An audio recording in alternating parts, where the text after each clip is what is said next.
আজি ৰাজ্য চৰকাৰৰ কেবিনেটে বিষয়টোৰ গুৰুত্ব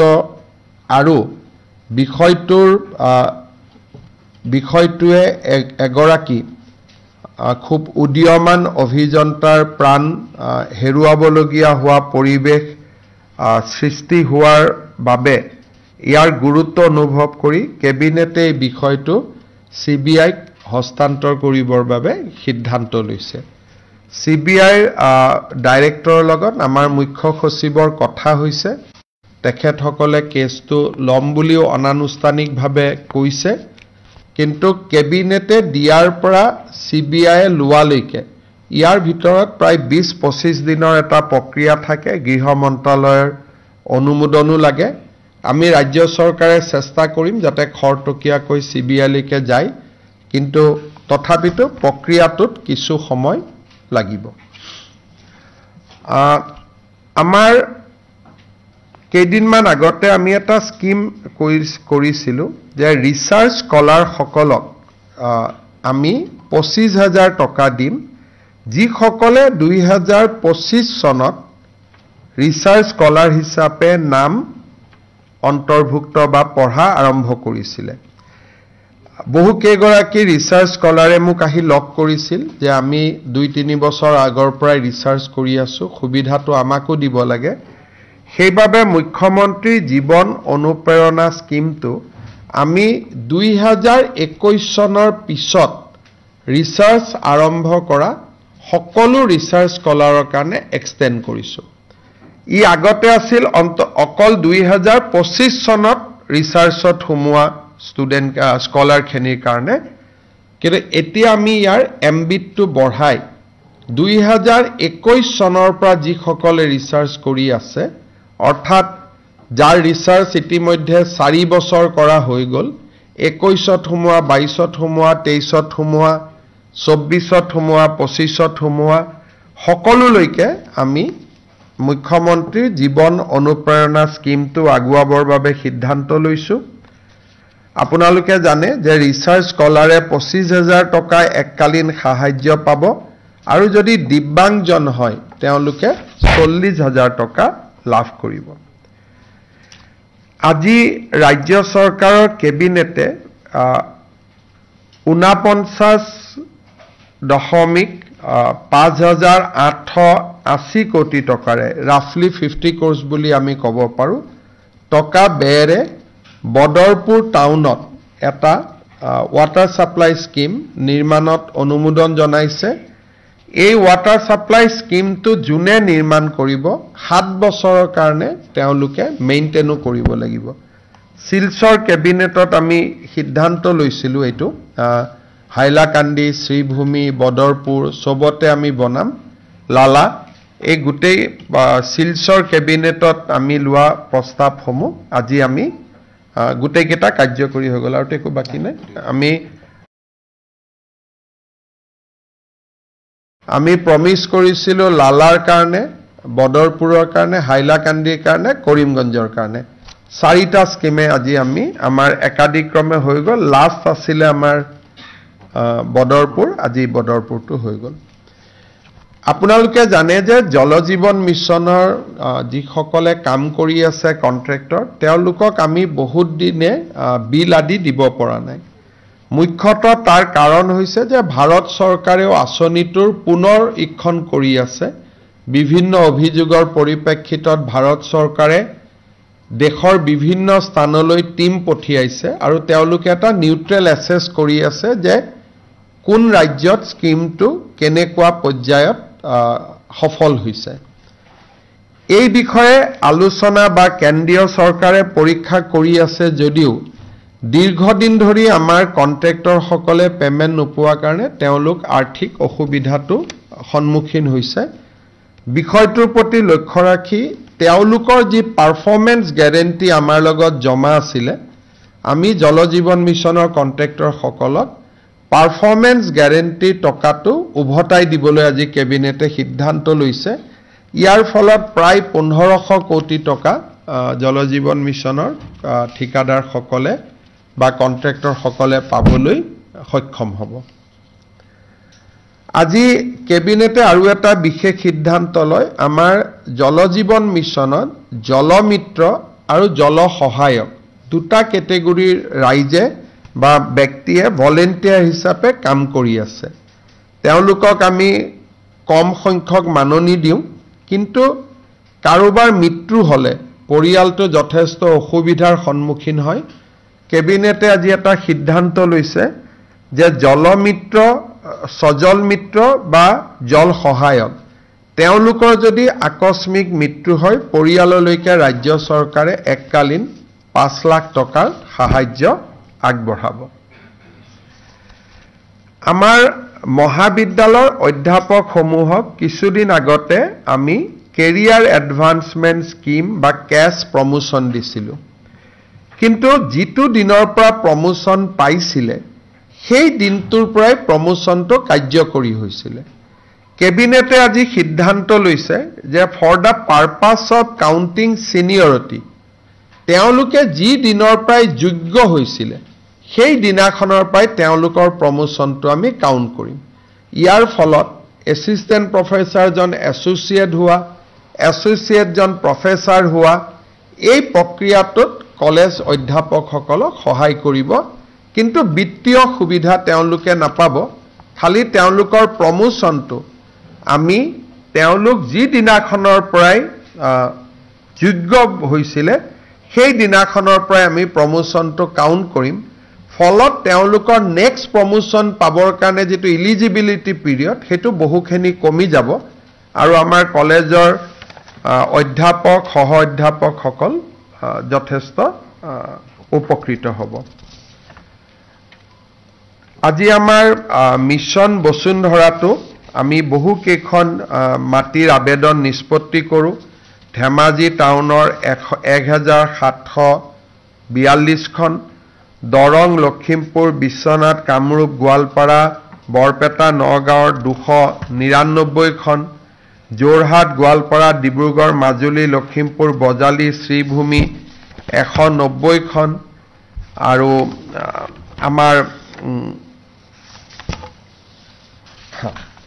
আমাৰ এই ধৰণে মিছন বসুন্ধৰা 3ৰ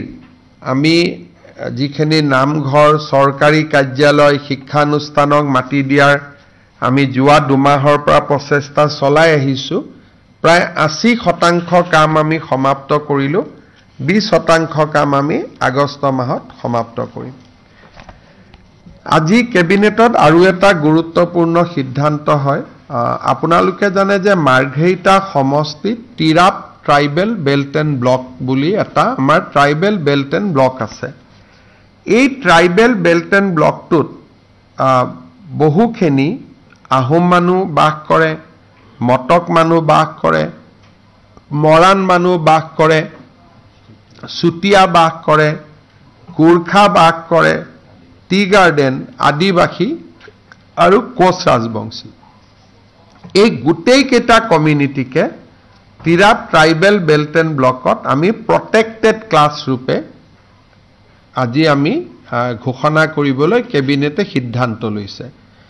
এই সিদ্ধান্তটোৰ ফলত তিৰাপ ট্ৰাইবেল বেল্ট এণ্ড ব্লকত আহোম সকলেও মাটিৰ পট্টা পাব মৰাণ সকলেও মাটিৰ পট্টা পাব মটক সকলেও মাটিৰ পট্টা পাব চুতীয়া সকলেও মাটিৰ পট্টা পাব গুৰখা সকলেও মাটিৰ পট্টা পাব চাহ জনজাতি আদিবাসী সকলেও মাটিৰ পট্টা পাব আৰু কোচ ৰাজবংশী লোকসকলেও মাটিৰ পট্টা পাব এটা বহুদিনীয়া দাবী আছিল সেই দাবীটো আজি সমাধান হ'ল কেবিনেটে আজি আমাৰ অইল ইণ্ডিয়া আৰু মাৰ্ঘেৰিটাৰ কোল ইণ্ডিয়াৰ কিছু মাটিবাৰীৰ সমস্যা আছিল সেইখিনিও আজি প্ৰায়খিনি সমাধান কৰি দিয়ে মুঠৰ ওপৰত কেবিনেটত এইকেইটাই গুৰুত্বপূৰ্ণ সিদ্ধান্ত হৈছে অহাকালি আমাৰ কেইবাটাও চৰকাৰী সিদ্ধান্ত আছে বা চৰকাৰী প্ৰধানমন্ত্ৰীৰ ভ্ৰমণ অমিত শ্বাহ ডাঙৰীয়াৰ ভ্ৰমণ এই সম্পৰ্কে মই অহাকালি আৰু এখন সংবাদমেল কৰিম ভূপেন হাজৰিকাৰ জন্ম শতবাৰ্ষিকীৰ ওপৰতো নতুন কিছু কথা আপোনালোকক ক'বলগীয়া আছে অহাকালি মই আপোনালোকৰ লগত কথা পাতিম যদি কিবা প্ৰশ্ন আছে আপোনালোকে কৰিব পাৰে গুৱাহাটীত উচ্চে হ'ব দুদিনৰ ভিতৰত এটা গুৱাহাটী ট্ৰাইবেল বেল্টে গুৱাহাটীৰ ফৰেষ্টত যিখিনি নন ইণ্ডিজেনাছ মানুহ আছে তেওঁলোকক আমি এটা সাৰ্ভে কৰি দিছোঁ মই ৱৰ্ডটো আকৌ ৰিপিট কৰিছোঁ নন ইণ্ডিজেনাছ অৰ্থাৎ থলুৱা মানুহৰ ক্ষেত্ৰত আমি সাৰ্ভে কৰা নাই খিলঞ্জীয়া মানুহৰ ক্ষেত্ৰত আমি সাৰ্ভে কৰা নাই কিন্তু যিসকলে মহানগৰীৰ ডেমোগ্ৰাফিটো ডিস্টাৰ্ব কৰিবৰ কাৰণে বিভিন্ন জায়গাত আহি বাস কৰিছে তেওঁলোকৰ আমি মাত্ৰ সাৰ্ভে এটা কৰিছোঁ যে কিমান এনেকুৱানো মানুহ সোমাইছে কিন্তু ইয়াতে খিলঞ্জীয়া মানুহখিনিৰ ক্ষেত্ৰত একো আমি কৰা নাই কাৰণ তেওঁলোকক বসুন্ধৰা 3ত আমি মাটিৰ পট্টা দিবৰ কাৰণে ব্যৱস্থা কৰিছোঁ আৰু এইটো অনলি ফৰ ফৰেষ্ট ৰেভিনিউ ল্যান্ডৰ ক্ষেত্ৰতো কোনো সাৰ্ভে হোৱা নাই আৰু মই ভাবো যে আমাৰ যিখিনি অসমীয়া মানুহ বা জনজাতীয় মানুহ আছে তেওঁলোক আতংকিত হোৱাৰ কোনো কাৰণো নাই আৰু তেনেকুৱা কোনো সাৰ্ভেও চৰকাৰে কৰা নাই survey is strictly limited to non indigenous people যেটো তিনিটা প্ৰজন্ম যেটো আমাৰ ইয়াতে নাই তিনিটা প্ৰজন্ম ধৰ্মৰ লগত কথা নাই যদি তিনিটা প্ৰজন্ম অসমত আছে তেতিয়াহলে আমি সাৰ্ভে নকৰো কিন্তু তিনিটা প্ৰজন্ম যদি অসমৰ নহয় তেতিয়াহলে আমি সাৰ্ভে কৰিম 2 দিনৰ ভিতৰত উচ্ছেদ কৰাটো সম্ভৱ নহয় গুটেই মানুহবোৰ উৰিয়াম ঘাটতে লাগি আছে এটা 2 দিনৰ কথাটো একো নাই কিন্তু যিকোনো দিনতে আমি গুৱাহাটীখনকো অলপ খালি কৰিব লাগিব নহলে গুৱাহাটীৰ বোজ অলপ বাঢ়ি গৈছে গুৱাহাটীয়ে ইমান মানুহ লবই নোৱাৰে গুৱাহাটীত যদি থাকিব পাৰে 10 লাখ মানুহ আছে 20 লাখ গতিকে কিন্তু আমাৰ মই দুই এখন পেপাৰত দেখো যে অলপ আমাৰ থলুৱা মানুহখিনিক আতংকিত কৰি দিব খোজে এই চৰকাৰে থলুৱা মানুহৰ মাটি উচ্ছেদ কৰাৰ কোনো চিন্তাও কৰা নাই গতিকে কথাটো মই আজি আকৌ এবাৰ ৰিপিট কৰি দিছো মই দেখি আছো যে দুই এখন পেপাৰে হেডলাইনটো কৰি খিলঞ্জীয়া থলুৱা মানুহৰ কথা কয় আৰু তেওঁলোকে এটা পেনিক সৃষ্টি কৰি কাবাক বচাব চেষ্টা কৰে কিন্তু মই ভাবো যে ৰাইজে আমাক বিশ্বাস কৰে গতিকে কোনো পেনিক নহয় Mr. Chief Minister, on a national context, today is a very important topic of the blast has come. There was an concerted attempt since 2013 to paint a saffron color. Today, all the accused have been acquitted by the NIA court. How do you see to this development? आप देखिए कल भारत की माननीय गृह मंत्री जी ने भी सदन में बताया था कि Hindu by philosophy Hindu cannot be terrorist because हमारे संस्कृति और हमारे सभ्यता में कभी भी और या कोई भी हमारा धर्म ग्रंथ कभी भी टेररिज्म को एनकरेज नहीं करते हैं लेकिन कांग्रेस का समय में एक पार्टिकुलर कम्युनिटी को एपीस करने के लिए एक टर्म और एक शब्दावली बनाया गया था कि Hindu terror Hindu and terror are two diametrically opposite concept Hindu कभी टेरर को विश्वास करते ही नहीं और हिंदू कभी टेररिस्ट हो ही नहीं सकता है मेरे लिए ये हमारे लिए अपार संतुष्टि का बात है कि माननीय गृह मंत्री जी जो संसद में जो बात बताए थे आज मुंबई का एक अदालत ने भी ये हिंदू टेरर का जो कॉन्सेप्ट था इनको डिमोलिश किया और हिंदू टेरर का नाम में जो भी एक्यूज बनाया गया था सारे एक्यूज को दे एक्विटेड और सारे एक्यूज को रिहा कर दिया गया सो ये जो हमारे एक लॉन्ग स्टैंडिंग एक ऑब्जेक्शन था कि हिंदू टेरर ये सब should not have been used और ये एक कम्युनिटी को अपीस करने के लिए ही कांग्रेस ने किया था आज ये और एक बार एंडोज हुआ कि हिंदू टेरर बोल के कोई कॉन्सेप्ट पहले भी नहीं था आगे भी नहीं होगा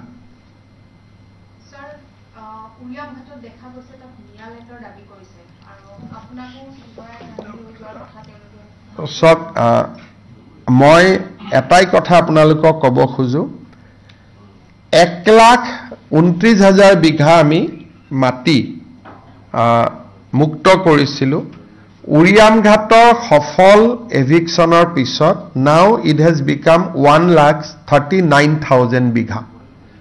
অৰ্থাৎ 10,000 বিঘা মাটি আমি আকৌ উৰিয়ামঘাটত মুক্ত কৰিব পাৰিলোঁ I'd like to thank Chief Minister of Nagaland, Sri Nephew Rio also for helping us, cooperating with us in the eviction drive. In fact, Nagaland Police, CRPF, which is in charge of DAB area to maintain the neutrality, everybody has helped us in this eviction drive. Mialand to hobo pare, Mialander huat to kono apotti nai kinu Mialand to ami Bangladeshot pati dim. And আমি হেল্পও কৰি দিম Mr. Chief Minister, বাংলাদেশত বহুত মাটি আছে আৰু যদি বাংলাদেশত কষ্ট হয় আফগানিস্তানত বনাই দিম Mr. Chief, আপুনি সামাজিক মাধ্যম যে জনাইছে গোৰখপুৰ গৈছে পুনৰ পাকিস্তানৰ বিৰোধ কৰা দেখা গৈছে সব অসমবাসীৰ কাৰণে এটো একেবাৰে লাজৰ কথা আৰু আমি সকলোৱে খুব লজ্জিত অনুভৱ কৰিছো যে যি ধৰণে সংসদত ভাৰতীয় সেনা বাহিনীৰ ওপৰত আমাৰ অসমৰ সাংসদ এজনে যি ধৰণে কমেন্ট কৰিলে তেওঁ ইমানলৈকে গ'ল যে মিসাইলটো ওচৰৰ পৰা কিয় নামাৰিলে দূৰৰ পৰা কিয় মাৰিলে সো ইমান ডাঙৰ বিজ্ঞানী যে সেনাই মিসাইলটো ওচৰৰ পৰা কিয় নামাৰিলে দূৰৰ পৰা কিয় মাৰিলে তো ভাৰতে যদি 3,000 4,000 কিলোমিটাৰ লক্ষ্য ভেদ কৰিব পৰা মিসাইল বনাইছে এটোতো সেনা বাহিনীক অভিনন্দন জনোৱা কথা আছিল তো জিতু ভাষণ দিলে সেই ভাষণটো শুনি এটাই ধাৰণা হল যে তেওঁ ভাৰতক কেতিয়াও ভাল নাপায় নিজৰ লৰা ছোৱালীকো বিদেশী কৰিছে পত্নীকো বিদেশী কৰিছে আৰু মই এই কথা ক্লিয়াৰলি ক'ব পাৰো যে in a very good day he will also change his citizenship তিনটা ফ্যামিলি যেতিয়া নাই ভাৰতীয় তেওঁটো টেম্পোৰাৰিলি ভাৰতত আছে আৰু সেই কাৰণে তেওঁ সদায় ভাৰতৰ বিৰুদ্ধে সংসদৰ কথা কয় যোৰহাটৰ ৰাইজৰ শিৱসাগৰৰ ৰাইজৰ স্বাধীনতা আন্দোলনত কিমান বৰঙণি আছিল দেশৰ স্বতন্ত্ৰতা সাৰ্বভৌমত্বত যোৰহাটৰ এটা অনবদ্য বৰঙণি আছে অসম আন্দোলনলৈকে সেই স্থানৰ সংসদ গৰাকী আজি পাকিস্তানত গৈ হিৰো হোৱা আমাৰ কাৰণে লাজৰ কথা আৰু এই গোটেই ঘটনাটো অকল এইটো নহয় কালি ষ্টেটমেন্টটো আপোনালোকে নজৰত পাইছে কিন্তু যদি 2014 চনৰ পৰা তেওঁৰ সংসদত ভাষণ আৰু প্ৰশ্নবিলাক চাই প্ৰত্যেকটোৱে পাকিস্তানৰ সহায় কৰিব পৰা প্ৰশ্ন গতিকে তেওঁৰ খুব বেলেগ ধৰণৰ সম্পৰ্ক পাকিস্তানৰ লগত আৰু obviously he cannot be hero in Indian television he will be hero only in Pakistan না কওঁতেতো তেওঁ ক'ব নোৱাৰিলে মই যোৱা নাই বুলি এনেটো বহুত বকবকাই থাকে যেতিয়া অমিত শাহ জিয়ে ক'লে তেওঁতো থিয় হৈ সংসদত নকলে যে মই যোৱা নাই আপুনি ভুল কথা কৈছে বুলি গতিকে তেওঁ অকল আপোনালোককে বনাব পাৰে বাকিটো কাকো বনাব নোৱাৰে যিমান দিনে মই বনোৱা দেখিছো আপোনালোককে তেওঁক বনোৱা দেখিছো বাকি অসমৰ মানুহক নোৱাৰে আৰু আপোনালোকে চাব ৰাইট বিটিএডিৰ পৰা লক্ষ্য কৰি গৈ থাকিব মানুহক বনাব নোৱাৰে দুই এজন আপোনালোকৰ মানুহৰ তেওঁৰ প্ৰতি সফট কৰ্নাৰ আছে তেওঁৰ প্ৰতিও নাই মোক বেয়া পাই কাৰণে তেওঁক উঠাব খোজে মই ভাবো যে হেতু বহুত দিন নচলে Mr. Chief Minister, yesterday there were several reports quoting you where you have indicated for a NIA level probe into the case which is there with Assam SIT. Would you elaborate on that? You see, Assam SIT has a limited scope. As I told you, we cannot access telephonic interaction, telephonic connection beyond 2 years. Assam has a limitation of 2 years. But NIA can trace things up to 2011, 2010. So this is not a new thing. I have shared many times with you that Assam SIT has a limited capacity, But within that limited capacity, our team has done a very good job. But ultimately, it is related to citizenship, it is related to OIC.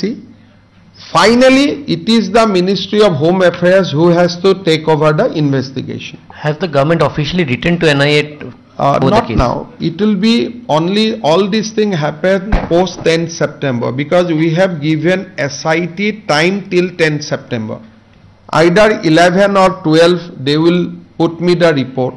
Then I will put the report to the cabinet, but we are not extending time to SIT. I also told them that no extension. So you have to conclude your proof by 10 September. So whatever they will do, they will complete 10th. They will give me report 11, 12. Before 15 September, I will bring the report to cabinet. Then cabinet will decide whether to refer it to NIA, CBI or MHA, whatever. That I have to see the report. But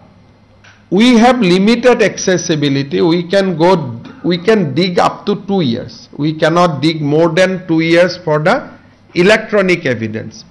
But so far as manual evidence are concerned, we have dig and our team has done very well. আমাৰ যেটো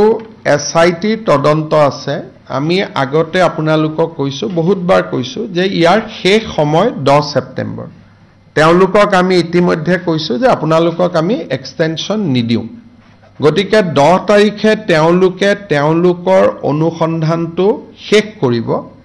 11-12 depending on my availability তেওঁলোকে report দিব ৰিপৰ্টটো আমি লগে লগে কেবিনেটত লৈ যাম